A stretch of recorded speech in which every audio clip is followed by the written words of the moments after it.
దేవుడు లేకపోతే ఎట్లా జీవిస్తున్నావు ఎట్లా బతుకుతున్నావు తెలియదు. లోకంలో అనేక మందిని చూస్తూ ఉన్నారు మీరు.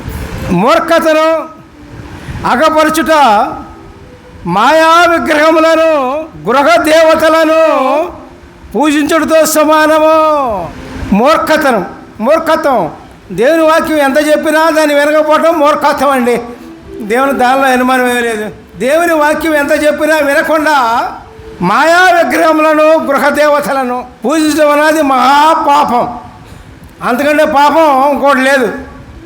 పాత నిబంధన అంతా కూడా విగ్రహారాధన గురించే దేవుడు చెప్పింది.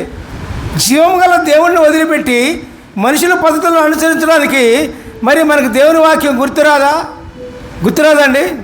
దేవుళ్ళకి వచ్చారు, మీ తల్లిదండ్రులు మరి ఈ లోకాచారం పాటిస్తారు. మీ తల్లిదండ్రుల మాట విని వాళ్ళు ఇచ్చేయమని చేయటమేనా? దేవుని వాక్యం ఏమైంది? దేవుని వాక్యం మీలో ఏమైంది?